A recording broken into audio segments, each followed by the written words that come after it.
রাতের খামার এখন বাজে রাত 8টা। দেখেন আমাদের মুরগের অবস্থান, দেখেন কীভাবে সইরে চিত্রে আছে।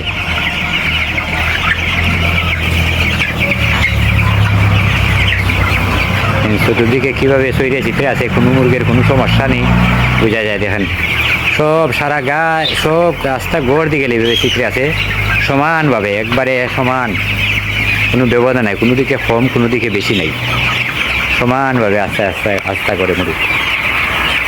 মিনি খাদ্যের সাথে আমরা বায়োটিক পাউডার খাওয়াই আর সেফগার্ড, এই দুটো জিনিস খাইলে ওই কিটা মুরগির কোনো সমস্যা হয় না, বেমার আদি হয় না। মুরগির রুচিও থাকে বেলা, দেখেন কোনো ঠান্ডা টুন্ডার কোনো ইয়ে আছে। এখন কিন্তু টেম্পারেচার অনেক নর্মাল হয়ে গেছে, তাপমাত্রা একবারে কমে গেছে। এরপরে দেখেন কোনো মুরগ নিয়ে দলা হয়ে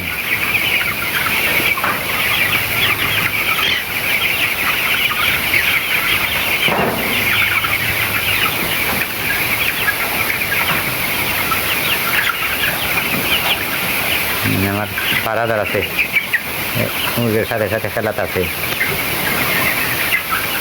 এ রাত্রে গরু থাকে, ফর দেয়, তার ঘুমাইবার জায়গা আছে একটা খুনাত, আমি সাড়ে তুই দিই, এ খুনাত ঘুমাই, আমি সারা রাত নিশ্চিন্তে ঘুমাইতাম পারি।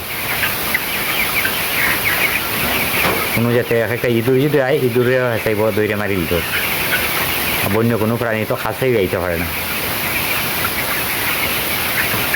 টাইগার টাইগার আয় আয়, এই যে দেখেন ঠিক আছে, ছাগল ছাগল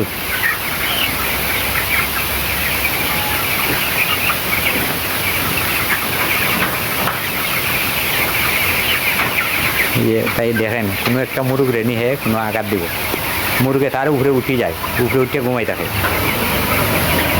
কোনো মুরগের সাথে হে লাগালাগি হতো না।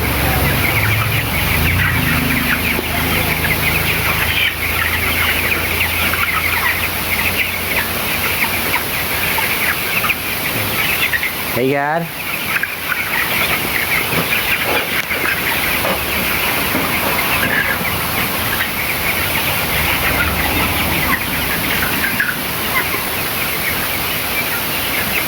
জুস খাওয়াইছি সারাদিন, জুস খাওয়াইলে ওই কিটা তারা শরীরে হেভি শক্তি থাকে, এটা অনেক ক্যালোরিযুক্ত খাদ্য, জুসটা হইলে অনেক ক্যালোরিযুক্ত। এই জুস খাইলে তারা কোনো সাধারণ কোনো বেমার টেমারে তারা গায়েল করতে পারে না।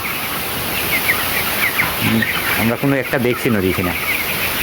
এখন কীভাবে তৈরি চিত্রে আছে, এখানে শুধু খালি একটা সাদা লাইট জ্বালাই, মাত্র 3টা, এনা 100 পাওয়ারে 3টা লাইট জ্বালালি করো। এরপরে দেখেন কোনো একটা মুরগি দোলা, 2টা মুরগি এখানেও আছে দোলা, সব মুরগ তৈরি চিত্রে আছে। টাইগার আয় আয় আয় আয়, আস্তে আস্তে আয় আয়, আস্তে আয়।